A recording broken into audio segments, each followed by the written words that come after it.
ਤੇ ਹੁਣ ਸਵੇਰ ਵਾਲਾ ਸ਼ੋ ਵਿਜੇ ਸੈਣੀ ਦੇ ਨਾਲ। ਅੱਛਾ ਵਾਸੂ, ਹੁਣ ਜੇ ਗੱਲ ਕਰੀਏ ਹੈਵੀ ਲਿਫਟਿੰਗ ਦੀ ਜਿਹੜੀ ਬਣੀ ਹੋਈ ਹੈ ਸਾਰੇ ਪੋਲੀਟੀਸ਼ੀਅਨਸ ਵਾਸਤੇ ਜਾਂ ਅਥਾਰਟੀਜ਼ ਵਾਸਤੇ, ਉਹ ਇਹ ਹੈ ਕਿ ਜਿਹੜੀਆਂ ਰਿਸਟ੍ਰਿਕਸ਼ਨਸ ਲਗਾਈਆਂ ਗਈਆਂ ਨੇ ਉਹਨਾਂ ਨੂੰ ਹਟਾਉਣਾ ਕਦੋਂ ਆ। ਅਤੇ ਉਸ ਨੂੰ ਲੈ ਕੇ ਕੈਨੇਡਾ ਦੇ ਵਿੱਚ ਸਪੈਸ਼ਲੀ ਸਸਕੈਚੁਅਨ ਦੇ ਪ੍ਰੀਮੀਅਰ ਨੇ ਪਿਛਲੇ ਹਫ਼ਤੇ ਆਪਣਾ ਪਲਾਨ ਅਨਾਊਂਸ ਕਰਤਾ। ਨੋਵਾ ਸਕੋਸ਼ੀਆ ਵੱਲੋਂ ਵੀ ਕਦਮ ਪੁੱਟੇ ਜਾ ਰਹੇ ਨੇ ਟੂਵਰਡਸ ਈਜ਼ਿੰਗ ਦ ਰਿਸਟ੍ਰਿਕਸ਼ਨਸ। ਇਸੇ ਤਰ੍ਹਾਂ ਦਾ ਕੰਮ US ਦੀਆਂ ਕਈ ਸਟੇਟਸ 'ਚ ਹੋ ਰਿਹਾ।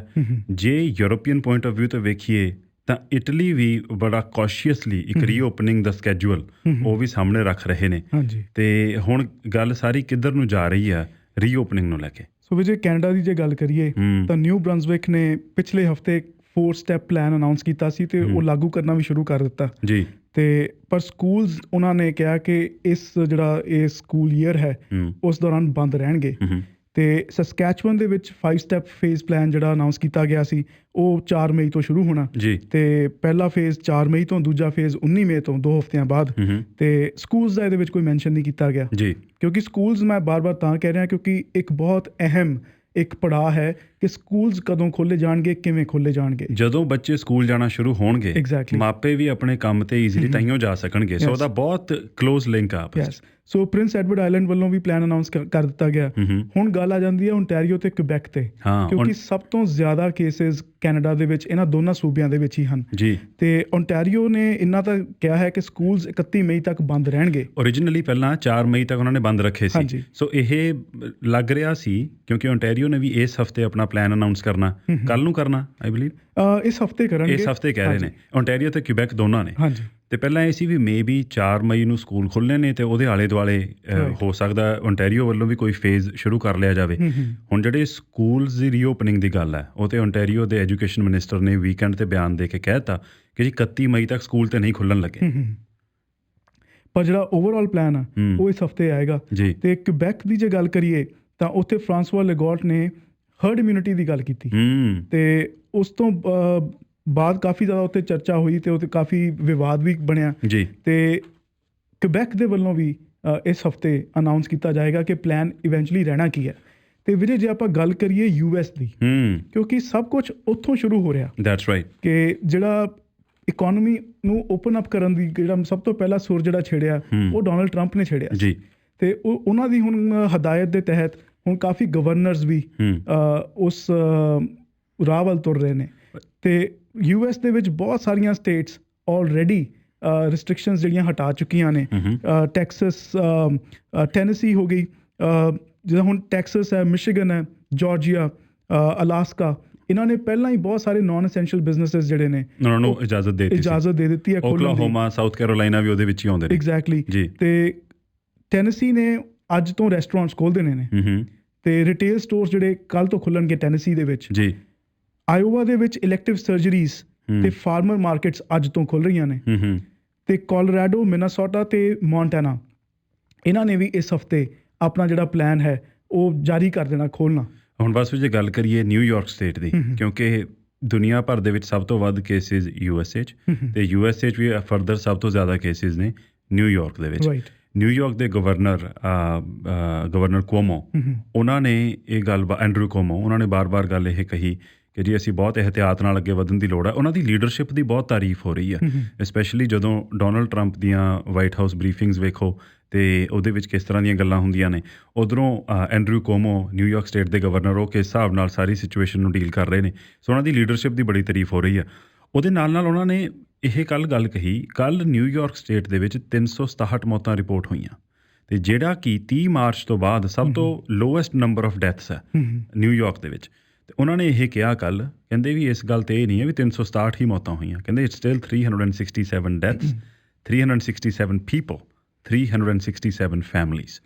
ਅਤੇ ਉਹਦੇ ਸਭ ਦੇ ਚੱਲਦੇ ਨਿਊਯਾਰਕ ਵੀ ਕਹਿੰਦੇ 15 ਮਈ ਤੋਂ ਰਿਸਟ੍ਰਿਕਸ਼ਨਸ ਦੇ ਵਿੱਚ ਥੋੜ੍ਹੀ ਬਹੁਤ ਰਾਹਤ ਦੇਣੀਆਂ ਸ਼ੁਰੂ ਕਰਨਗੇ। ਪਰ ਕਹਿੰਦੇ ਇਹ ਸਿਰਫ ਤਾਈਓ ਹੋਵੇਗਾ ਜੇ ਕੇਸਿਸ ਦੀ ਗਿਣਤੀ ਨਿਰੰਤਰ ਘਟਦੀ ਰਹੀ। ਅਤੇ ਸਭ ਤੋਂ ਪਹਿਲਾਂ ਜਿਹੜੀਆਂ ਇੰਡਸਟਰੀਜ਼ ਨੂੰ ਖੋਲ੍ਹਿਆ ਜਾਏਗਾ ਉਹਦੇ ਵਿੱਚ ਕੰਸਟਰਕਸ਼ਨ ਅਤੇ ਮੈਨੂਫੈਕਚਰਿੰਗ ਆ। ਵੈਸੇ ਮੈਂ ਕੱਲ੍ਹ ਨਾ ਮੇਰੇ ਇੱਕ ਫਰੈਂਡ ਹੈਗੇ ਆ ਫੀਨਿਕਸ ਐਰੀਜ਼ੋਨਾ ਵਿੱਚ, ਉੱਥੇ ਹੀਜ਼ ਅ MD, ਹੀਜ਼ DM ਨਾਓ, DM ਕਾਰਡੀਓਲੋਜੀ। ਅਤੇ ਉਹਨਾਂ ਦੇ ਨਾਲ ਗੱਲ ਹੋ ਰਹੀ ਸੀ ਅਤੇ ਉਹ ਪੋਲਿਟਿਕਸ ਦੇ ਵਿੱਚ ਵੀ ਕਾਫੀ ਦਿਲਚਸਪੀ ਰੱਖਦੇ ਨੇ ਤੇ ਉਹ ਕਹਿ ਰਹੇ ਸੀ, ਐਂਡਰੂ ਕੁਓਮੋ ਦੀ ਗੱਲ ਹੀ ਕਰ ਰਹੇ ਸੀਗੇ ਤੇ ਕਹਿੰਦੇ ਕਿ ਤਾਰੀਫ ਚਾਹੇ ਉਹਨਾਂ ਦੀ ਹੋ ਰਹੀ ਹੈ ਕਿਉਂਕਿ ਉਹਨਾਂ ਨੂੰ ਡੋਨਲਡ ਟਰੰਪ ਦੇ ਖਿਲਾਫ ਪਿਚ ਕੀਤਾ ਜਾ ਰਿਹਾ ਜੀ, ਪਰ ਕਹਿੰਦੇ ਪੋਲਿਟਿਕਸ ਦੋਨੋਂ ਧਿਰਾਂ ਤੋਂ ਖੇਡੀ ਜਾ ਰਹੀ ਹੈ। ਸੋ ਆਮ ਤੌਰ ਤੇ ਕੀ ਹੁੰਦਾ ਕਿ ਕਿਉਂਕਿ ਡੋਨਲਡ ਟਰੰਪ ਦਾ ਹੋ ਹੱਲਾ ਬਹੁਤ ਜ਼ਿਆਦਾ ਜੀ, ਉਹਨਾਂ ਦੀਆਂ ਗੱਲਾਂ ਜਿਹੜੀਆਂ ਹਾਸੋਹੀਣੀਆਂ ਹੁੰਦੀਆਂ, ਕੰਪੈਰੀਜ਼ਨ ਦਾ ਬੈਂਚਮਾਰਕ ਬਹੁਤ ਲੋ ਹੋ ਗਿਆ। ਐਗਜ਼ੈਕਟਲੀ। ਤੇ ਉਹਨਾਂ ਦੇ ਖਿਲਾਫ ਜਿਹੜਾ ਵੀ ਕੋਈ ਆਵਾਜ਼ ਚੱਕਦਾ ਉਹ ਸਿਆਣਾ ਲੱਗਦਾ। ਪਰ ਕਹਿੰਦੇ ਕਿ ਦੂਜੇ ਪਾਸੋਂ ਵੀ ਐਂਡਰੂ ਕੁਓਮੋ ਦੇ ਪਾਸੋਂ ਵੀ ਕਹਿੰਦੇ ਪੋਲਿਟਿਕਸ ਖੇਡੀ ਜਾ ਰਹੀ ਹੈ। ਕਹਿੰਦੇ ਉਹਨਾਂ ਦੀ ਵੀ ਕਥਨੀ ਤੇ ਕਰਨੀ ਦੇ ਵਿੱਚ ਫਰਕ ਬਹੁਤ ਹੈ। ਤੇ ਸੋ ਗੱਲ ਉਹੀ ਹੈ ਕਿ ਦੋਨੋਂ ਪਾਸੋਂ ਪੋਲਿਟਿਕਸ ਹੈਗੀ ਹੈ, ਸਿਆਸਤ ਦੀ ਰੰਗਤ ਹੈ। ਹਾਂ, ਤੇ ਜਿਹੜੀ ਗੱਲ ਹੈ ਕਿ ਕੇਸਿਸ ਦਾ ਜਿਹੜੇ ਮੌਤਾਂ ਦਾ ਅੰਕੜਾ ਵਿਦਿਨ 24 ਆਵਰਸ ਸਭ ਤੋਂ ਘੱਟ ਨਿਊਯਾਰਕ ਦੇ ਵਿੱਚ ਆਇਆ ਤੇ ਸਰਪ੍ਰਾਈਜ਼ਿੰਗਲੀ ਸੰਡੇ ਬਹੁਤ ਸਾਰੇ ਮੁਲਕਾਂ ਦੇ ਵਿੱਚ ਇਹ ਜਿਹੜਾ ਅੰਕੜਾ ਸੀਗਾ ਇਹ ਲੋਐਸਟ ਰਿਹਾ। That's right, you are right. ਅੱਛਾ, ਹੁਣ ਇਟਲੀ ਵੱਲੋਂ ਵੀ ਜਦੋਂ ਉਹਨਾਂ ਨੇ ਦੱਸਿਆ ਸੰਡੇ ਨੂੰ ਹੀ ਉਹਨਾਂ ਨੇ ਇਹ ਗੱਲ ਕੀਤੀ, ਕਹਿੰਦੇ 9 ਮਾਰਚ ਤੋਂ ਬਾਅਦ ਜਦੋਂ ਕਿ ਇਟਲੀ ਦੇ ਵਿੱਚ lockdown was put in place, ਸਭ ਤੋਂ ਘੱਟ daily number of new cases Italy ਦੇ ਵਿੱਚ ਐਤਵਾਰ ਨੂੰ ਆਏ। ਉਹ ਘੱਟ ਹੋਣ ਦੇ ਬਾਵਜੂਦ ਵੀ 2324 ਕੇਸ ਸੀ। ਤੇ ਇਟਲੀ ਦੇ ਵਿੱਚ 4 ਮਈ ਤੋਂ ਜਿਹੜੀਆਂ ਰਿਸਟ੍ਰਿਕਸ਼ਨਸ ਨੇ ਉਹਨਾਂ ਨੂੰ ਹਟਾਉਣਾ ਸ਼ੁਰੂ ਕੀਤਾ ਜਾਏਗਾ। ਇਹ ਪਹਿਲਾ ਫੇਜ਼ ਰਹੇਗਾ। ਤੇ ਡੈਥਸ ਦਾ ਅੰਕੜਾ ਵੀ ਵਿਜੇ ਸੰਡੇ ਨੂੰ ਲੋਐਸਟ ਰਿਹਾ, 260 ਮੌਤਾਂ ਹੋਈਆਂ ਇੱਕ ਦਿਨ ਦੇ ਵਿੱਚ, ਪਰ ਸਰਪ੍ਰਾਈਜ਼ਿੰਗਲੀ ਦਿਸ ਵਾਸ ਦਾ ਲੋਐਸਟ ਫਿਗਰ ਜੀ। ਤੇ ਉੱਥੇ ਹੁਣ ਵਿਜੇ ਫਿਜ਼ੀਕਲ ਡਿਸਟੈਂਸਿੰਗ ਤੇ ਮੈਂਡੇਟਰੀ ਜਿਹੜਾ ਮਾਸਕ ਪਾ ਕੇ ਬਾਹਰ ਨਿਕਲਣਾ ਹੈਗਾ ਰੂਲ, ਉਹ ਤਾਂ ਐਜ਼ ਇਟ ਇਜ਼ ਰਹੇਗਾ। ਪਰ 4 ਮਈ ਤੋਂ ਉਹਨਾਂ ਨੇ ਆਪਣਾ ਜਿਹੜਾ ਪਹਿਲਾ ਫੇਜ਼ ਹੈ opening up of the economy ਦਾ, ਉਹ ਸ਼ੁਰੂ ਕਰ ਦੇਣਾ। ਉਹਦੇ ਤਹਿਤ ਜਿਹੜੇ ਮੈਨੂਫੈਕਚਰਰਸ ਨੇ, ਕੰਸਟਰਕਸ਼ਨ ਬਿਜ਼ਨਸ ਹੈ ਜਿਹੜਾ, ਤੇ ਹੋਲਸੇਲਰਸ, ਇਹ ਆਪਣਾ ਕੰਮ ਸ਼ੁਰੂ ਕਰ ਸਕਣਗੇ। ਤੇ ਪਾਰਕਸ ਵੀ ਖੋਲ੍ਹ ਦਿੱਤੇ ਜਾਣਗੇ ਤੇ ਉੱਥੇ ਆਊਟਡੋਰ ਐਕਟੀਵਿਟੀਜ਼ ਲਾਈਕ ਬਾਈਕਿੰਗ ਤੇ ਰਨਿੰਗ, ਇਹਨਾਂ ਨੂੰ ਇਜਾਜ਼ਤ ਮਿਲ ਜਾਏਗੀ। ਤੇ ਰੈਸਟੋਰੈਂਟਸ ਦੇ ਵਿੱਚ ਸਿਰਫ ਟੇਕ ਆਊਟ ਸ਼ੁਰੂ ਹੋ ਜਾਏਗਾ ਪਹਿਲੇ ਫੇਜ਼ ਦੇ ਵਿੱਚ। ਸੋ ਤੁਸੀਂ ਇਹ ਵੇਖੋ ਉੱਥੇ ਵੀ ਬੰਦ ਹੈ। ਜੇ ਅਸੀਂ ਕੰਪੈਰੀਜ਼ਨ ਕਰੀਏ, ਉੱਥੇ ਟੇਕ ਆਊਟ ਵੀ ਬੰਦ ਹੋਇਆ ਸੀ ਤੇ ਆਊਟਡੋਰ ਐਕਟੀਵਿਟੀਜ਼ ਬਾਈਕਿੰਗ ਰਨਿੰਗ ਇੱਥੇ ਅਲਾਊਡ ਹੈ। ਇੱਥੇ ਅਲਾਊਡ ਹੈ। ਹਾਂ, ਤੇ ਕੁਝ ਪਾਰਕਸ ਜਿਹੜੇ ਪ੍ਰੋਵਿੰਸ਼ੀਅਲ ਤੇ ਨੈਸ਼ਨਲ ਪਾਰਕਸ ਬੰਦ ਹੈਗੇ, ਪਰ ਮਿਊਨਿਸਿਪਲ ਪਾਰਕਸ ਅਜੇ ਵੀ ਖੁੱਲ੍ਹੇ ਨੇ ਜੀ।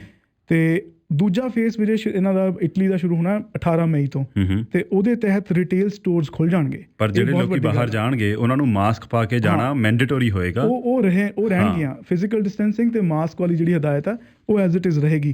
ਤੇ ਮਿਊਜ਼ੀਅਮਸ ਤੇ ਲਾਇਬ੍ਰੇਰੀਜ਼ ਵੀ ਖੁੱਲਣਗੀਆਂ। ਸੋ ਆਪਾਂ ਜੇ ਦੇਖੀਏ ਵੀ ਜੇ ਟਾਈਮ ਲਾਈਨਸ ਜਿਹੜੀਆਂ ਨੇ ਸੂਬਿਆਂ ਵੱਲੋਂ ਐਲਾਨੀਆਂ ਗਈਆਂ ਜਾਂ ਬਾਕੀ ਮੁਲਕਾਂ ਵੱਲੋਂ ਮੋਰ ਔਰ ਲੈਸ ਸੇਮ ਨੇ। ਸੋ ਜਿਹੜੀ ਸਕੈਚਮਨ ਦਾ ਵੀ ਫੇਜ਼ 5 ਫੇਜ਼ ਪਲਾਨ ਸੀਗਾ, ਉਹਦਾ ਪਹਿਲਾ ਫੇਜ਼ ਵੀ 4 ਮਈ ਨੂੰ ਸ਼ੁਰੂ ਹੁੰਦਾ, ਦੂਜਾ ਫੇਜ਼ 18 ਮਈ ਨੂੰ 19 ਮਈ ਨੂੰ ਸ਼ੁਰੂ ਹੁੰਦਾ, ਤੇ ਤੀਸਰਾ ਫੇਜ਼ ਫਿਰ 1 ਜੂਨ ਤੋਂ। ਤੇ ਬਾਕੀ ਉਹਨਾਂ ਨੇ ਅਜੇ ਅਨਾਊਂਸ ਨਹੀਂ ਕੀਤਾ, ਫਲੈਕਸੀਬਲ ਰੱਖਿਆ।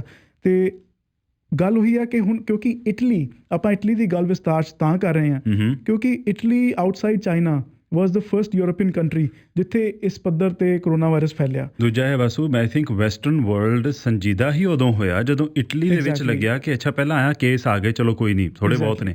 ਜਿਉਂ-ਜਿਉਂ ਉੱਥੇ ਤੇਜ਼ੀ ਵੱਧਦੀ ਰਹੀ ਕੇਸਿਸ ਦੀ, ਆਈ ਥਿੰਕ ਉਹ ਵੀ ਕੋਇਨਸਾਈਡ ਕੀਤਾ ਟਾਈਮ ਕਿ ਉੱਧਰੋਂ ਇਟਲੀ ਦੇ ਵਿੱਚ ਤੇਜ਼ੀ ਵਧੀ ਤੇ ਉੱਧਰੋਂ ਫਿਰ WHO ਨੇ ਵੀ ਪੈਂਡੈਮਿਕ ਡਿਕਲੇਅਰ ਕਰ ਦਿੱਤਾ। ਅੱਛਾ, ਹੁਣ ਜੇ ਅਸੀਂ ਯੂਰੋਪੀਅਨ ਕੰਟਰੀਜ਼ ਦੀ ਗੱਲ ਕਰੀਏ, again just as a comparison, ਕਈ ਵਾਰੀ ਸਾਨੂੰ ਇਹ ਲੱਗਦਾ ਕਿ ਇੱਥੇ ਦੇਖੋ ਜੀ ਕਿੰਨੀਆਂ ਬੰਦਸ਼ਾਂ, ਇੱਧਰ ਨਹੀਂ ਜਾ ਸਕਦੇ, ਉੱਧਰ ਨਹੀਂ ਜਾ ਸਕਦੇ। ਇਮੈਜਿਨ ਕਿ ਇਟਲੀ ਦੇ ਵਿੱਚ ਅਜੇ ਜਿਹੜਾ ਰੈਸਟੋਰੈਂਟਸ ਦੇ ਵਿੱਚੋਂ ਟੇਕ ਆਊਟ ਆ, ਉਹ ਵੀ ਅਜੇ ਉਹਨਾਂ ਨੇ ਅਲਾਓ ਕਰਨਾ 4 ਮਈ ਤੋਂ, ਮਤਲਬ ਹਲੇ ਤੱਕ ਉਹ ਵੀ ਬੰਦ ਸੀ। That comes as a relaxation. Exactly. ਅੱਛਾ, ਦੂਜੀ ਗੱਲ ਜੇ ਸਪੇਨ ਨਾਲ ਕੰਪੇਅਰ ਕਰੀਏ ਵਾਸੂ, ਸਪੇਨ ਦੇ ਵਿੱਚ ਕੱਲ੍ਹ 14 ਮਾਰਚ ਤੋਂ ਬਾਅਦ ਪਹਿਲੀ ਵਾਰ ਅਜਿਹਾ ਹੋਇਆ ਕਿ ਜਿਹੜੇ ਬੱਚਿਆਂ ਦੀ ਉਮਰ 14 ਸਾਲ ਤੋਂ ਘੱਟ ਹੈ ਉਹਨਾਂ ਨੂੰ 1 ਘੰਟੇ ਵਾਸਤੇ ਘਰ ਤੋਂ ਬਾਹਰ ਖੇਡਣ ਜਾਣ ਲਈ ਇਜਾਜ਼ਤ ਦਿੱਤੀ ਗਈ, ਉਹ ਵੀ ਐਡਲਟ ਸੁਪਰਵਿਜ਼ਨ ਦੇ ਵਿੱਚ। 14 ਮਾਰਚ ਤੋਂ ਬਾਅਦ। ਸੋ ਯੈਸਟਰਡੇ ਵਾਜ਼ April 26th। 6 ਹਫ਼ਤਿਆਂ ਮਗਰੋਂ ਮਤਲਬ ਬੱਚਿਆਂ ਨੂੰ ਘਰੋਂ ਬਾਹਰ ਜਾ ਕੇ ਖੇਡਣ ਦੀ ਵੀ ਇਜਾਜ਼ਤ ਨਹੀਂ, 1 ਘੰਟੇ ਲਈ। That's for 1 hour, imagine. ਤੇ ਉਹ ਵੀ ਸੁਪਰਵਾਈਜ਼ਡ ਹੋਣ ਜੇ। ਤੇ ਸਪੇਨ ਨੇ ਵੀ ਵਿਜੇ ਕੱਲ ਆਪਣਾ ਪਲਾਨ ਐਲਾਨ ਕਰਨਾ ਕਿ ਕਿਵੇਂ ਇਕੋਨਮੀ ਨੂੰ ਖੋਲ੍ਹਿਆ ਜਾਏਗਾ। ਫਰਾਂਸ ਵੱਲੋਂ ਵੀ ਕੱਲ ਅਨਾਊਂਸਮੈਂਟ ਹੋਣੀ ਹੈ ਜੀ। ਸੋ ਸਾਰੀਆਂ ਇਕੋਨਮੀ, ਸਾਰੀਆਂ ਕੰਟਰੀਜ਼ ਹੁਣ ਓਪਨਿੰਗ ਅਪ ਦ ਇਕੋਨਮੀ ਵੱਲ ਹੁਣ ਉਹਨਾਂ ਦੀ ਤਰਜੀਹ ਹੈ। ਤੇ ਜਿਹੜੀ ਆਪਾਂ ਇਟਲੀ ਦੀ ਗੱਲ ਕਰ ਰਹੇ ਸੀਗੇ, ਇਟਲੀ ਬੈਂਚਮਾਰਕ ਤਾਂ ਵੀ ਹੈ ਕਿਉਂਕਿ ਜਿਹੜੇ ਮਾਡਲਿੰਗ ਨੰਬਰਸ ਜਾਰੀ ਕੀਤੇ ਗਏ ਸੀ, ਜਿਹੜੀਆਂ ਪ੍ਰੋਜੈਕਸ਼ਨਸ ਜਾਰੀ ਕੀਤੀਆਂ ਗਈਆਂ ਸੀ, ਉਹ ਵੀ ਇਟਲੀ ਦੇ ਗ੍ਰਾਫਸ ਦੇ ਉੱਤੇ ਨਿਰਧਾਰਿਤ ਸੀ। That's right. ਸੋ ਇਟਲੀ ਜਿਹੜਾ ਸ਼ੁਰੂ ਤੋਂ ਹੀ ਇੱਕ ਬੈਂਚਮਾਰਕ ਬਣ ਕੇ ਰਿਹਾ ਵੈਸਟਰਨ ਵਰਲਡ ਦੇ ਲਈ। ਤੇ ਹੁਣ ਜਦੋਂ ਇਕੋਨਮੀ ਨੂੰ ਖੋਲ੍ਹਣਾ ਹੈ ਉਦੋਂ ਵੀ ਇਟਲੀ ਦੀ ਐਗਜ਼ਾਮਪਲ ਲਈ ਜਾਏਗੀ। ਜੀ ਤੇ ਇਟਲੀ ਦਾ ਕਿਉਂਕਿ ਹੁਣ ਮਾਡਲ ਆਪਾਂ ਦੇਖਿਆ ਕਿ ਇਹਨਾਂ ਨੇ ਵੀ ਹੁਣ ਫੇਜ਼ਸ ਦੇ ਵਿੱਚ ਕੀਤਾ, ਖੋਲ੍ਹਿਆ ਹੈ ਤੇ 4 ਮਈ ਨੂੰ ਕੀ ਕੁਝ ਖੁੱਲ੍ਹਣਾ ਹੈ, 18 ਮਈ ਨੂੰ 19 ਮਈ ਨੂੰ ਕੀ ਕੁਝ ਖੁੱਲ੍ਹਣਾ ਹੈ, 1 ਜੂਨ ਤੋਂ ਕੀ ਖੁੱਲ੍ਹਣਾ। ਸੋ ਹੋ ਸਕਦਾ ਹੈ ਕਿ ਜਦੋਂ ਕੈਨੇਡੀਅਨ ਸੂਬਿਆਂ ਵੱਲੋਂ ਵੀ ਪਲਾਨਸ ਅਨਾਉਂਸ ਕੀਤੇ ਜਾਣ, ਅਜਿਹਾ ਪਲਾਨ ਹੀ ਅਡਾਪਟ ਕੀਤਾ ਜਾਵੇ। ਤੇ ਸਸਕੈਚੁਅਨ ਨੇ ਤਾਂ ਪਹਿਲਾਂ ਹੀ ਆਲਮੋਸਟ ਸਿਮਿਲਰ ਪਲਾਨ ਅਨਾਉਂਸ ਕੀਤਾ ਹੈ ਤੇ ਜਦੋਂ ਹੁਣ ਓਨਟਾਰੀਓ ਤੇ ਕਿਬੈਕ ਦਾ ਪਲਾਨ ਆਉਣਾ ਤੇ ਆਉਣ ਵਾਲੇ ਸਮੇਂ ਦੇ ਵਿੱਚ BC ਵੀ ਐਲਾਨ ਕਰੇਗਾ ਤੇ ਉਦੋਂ ਵੀ ਤੁਸੀਂ ਦੇਖੋਗੇ structure more or lace similar ਹੋਏਗਾ। ਜੀ